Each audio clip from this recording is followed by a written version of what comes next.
Personnage que vous connaissez car vous avez probablement déjà lu l'un de ses romans. Il s'agit de David Fuenkinos. Il publie Deux sœurs et il publie Deux sœurs alors que on adapte en ce moment, en tout cas on peut voir l'adaptation de son Mystère Henri Pic réalisé par Rémi Besançon avec Camille Cotin et Fabrice Lucchini qui est encore en salle. Eh bien, il est de retour lui alors en librairie. Vous savez qu'il publie chez Gallimard avec Deux sœurs. Donc depuis le succès de La délicatesse, eh bien tous les romans de David Fuenkinos se vendent par dizaines de milliers d'exemplaires. 1 300 000 exemplaires pour La délicatesse, ce qui est considérable. C'est devenu un écrivain qui compte, un écrivain générationnel, un écrivain qui plaît à toutes, disons, les catégories de la société.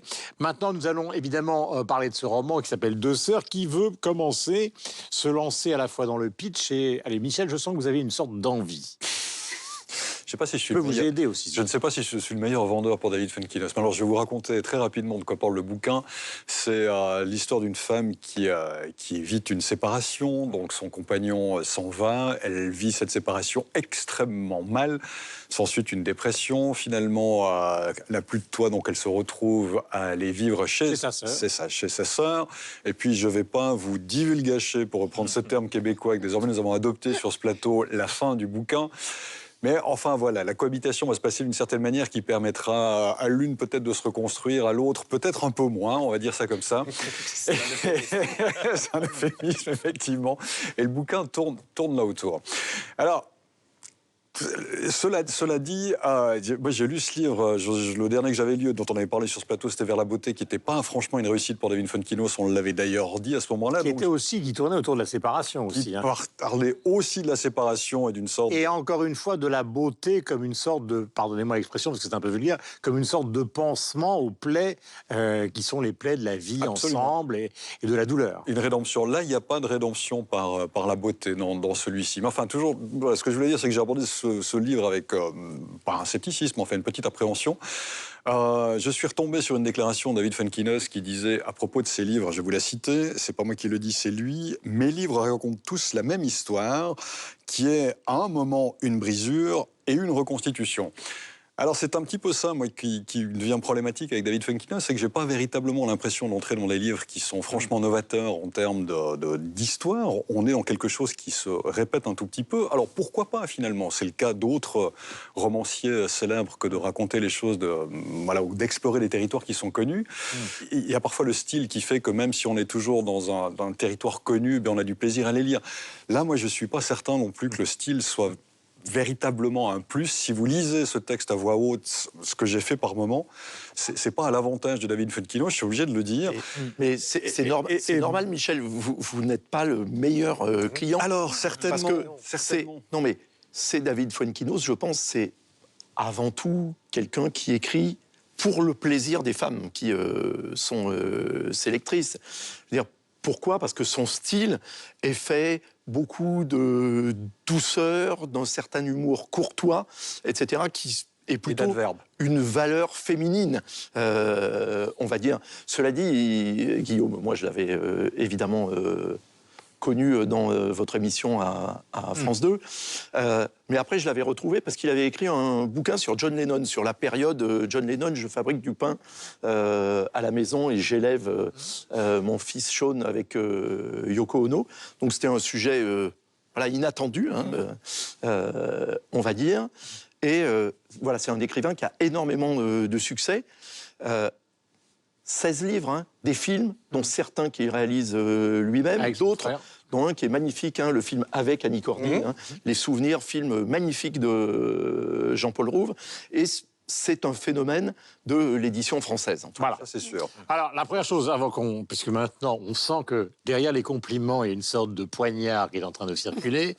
En fait, il y a deux Fuenkinos. Celui qu'on a connu, qui était un jeune homme, une sorte de Woody Allen, qui a approché la littérature avec un charme, une désinvolture, et qui a abouti au succès phénoménal de La délicatesse. Et puis, évidemment, comme c'est un type intelligent, il s'est dit, je ne peux pas éternellement écrire un roman qui serait au fond du sou, Françoise Sagan, version millennials.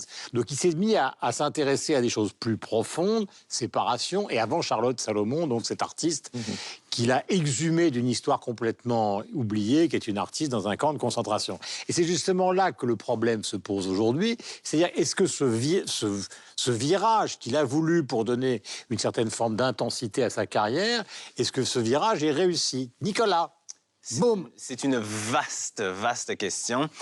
Je Il pense que va falloir répondre. Ouais, je sais, mais je pense que potentiellement où il se perd peut-être dans ce livre-là, David Fuenquinos, c'est dans cette volonté justement de modernité, c'est-à-dire de vouloir absolument parler des réalités actuelles et qui sont même pas d'une époque, qui sont quasiment des années, c'est-à-dire de parler des réseaux sociaux, du rapport de cette femme Mathilde avec je sais pas si je vends des punchs comme on dit en bon français, mais en tout cas je vais le dire quand même si je divulgage l'histoire.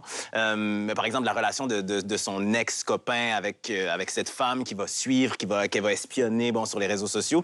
Je pense qu'il se perd peut-être dans cette recherche de modernité-là. Après ça, pour revenir sur l'idée de l'éducation sentimentale, il était en entrevue avec Marie-Louise Arsenault, qui anime l'émission de littérature, en fait, à Radio-Canada. Puis il disait que ça lui permettait de créer, en quelque sorte, cette espèce d'aller-retour entre la réalité et la fiction pour son personnage, et que ça lui permettait aussi d'exprimer comment la fiction, pour ce personnage-là, ne servait à rien. C'est-à-dire qu'elle était capable d'analyser la psychologie des personnages de l'éducation sentimentale de façon extraordinaire, mais qu'elle était incapable elle-même de comprendre sa propre psychologie. Donc, en ce sens-là, je pense qu'il y a une utilité à ce propos-là. Ouais, voilà, après ça... Merci, Nicolas. Ouais, c'est ça. Mais voilà, mais les intentions sont là, mais la réalisation, est-ce que... Ouais, c'est ça. Je pense que dans la réalisation, il y a quelque chose qui va forcément mal vieillir. En fait, c'est un livre qu'on va lire et oublier. C'est-à-dire, ça m'a pas déplu comme lecture, mais je pense pas que je vais y revenir jamais. Laura. Non, mais de toute façon, il n'y a pas d'autre but à ça. C'est vrai qu'on lit et puis on passe 2 heures très rapidement et après, on a tendance à l'oublier. Mais là, on est sur un plateau presque exclusivement masculin. Et ce qu'il faut voir, ce que disait Yves, c'est qu'il y a beaucoup de lectrices. Et comme il s'agit aussi de la rivalité entre deux sœurs... Vous savez que dans le domaine du roman, aujourd'hui, de la librairie, 70% des lecteurs dans leur ensemble sont des lectrices pour le roman. Donc les lectrices, en tout cas celles qui s'expriment sur les réseaux sociaux, ont adoré le livre. Elles postent des photos avec la couverture. Et il y a une chose dont on a peu parlé, c'est cette rivalité entre les deux sœurs. C'est-à-dire qu'il évoque dedans donc Mathilde qui va vivre chez sa sœur. Une de moins que Tchekhov. Oui, exact. Mais le fait de voir cette sœur qui envie l'autre, qui a réussi sa vie, qui a des enfants, et de se projeter, il y a plein de sœurs qui disent « Ah ben tiens, ça m'a fait du bien de voir la vision ». Alors ça laisse imaginer qu'il y a des situations similaires. En tout cas, j'espère qu'elles se termineront pas de la même façon. C'est caractéristique des relations des sœurs, ça, Mais en fait, la rivalité, il y a une rivalité entre les deux sœurs. Je pense qu'on a... Vous, en tant qu'homme, vous n'avez pas la même rivalité. Ne serait-ce que physiquement, la réussite sociale, elle existe, mais pas autant qu'entre deux les femmes. frères Davis et les frères Gallagher, ça se discute. Oui. Mais en tout cas, là, c'est dit avec des mots simples, et donc on peut s'identifier. Et franchement, il y a des mots qui vont à l'encontre de ce que vous dites, des compliments qui sont assez dithyrambiques. Évidemment. Sylvestre. Après ça... Du coup, vous m'enlevez la parole. Moi, je trouve qu'on va beaucoup trop loin ici, dans l'exégèse autour de l'œuvre de David Fuenquinos et singulièrement sur ce livre. Je pense que c'est un livre qui fonctionne pour plusieurs raisons.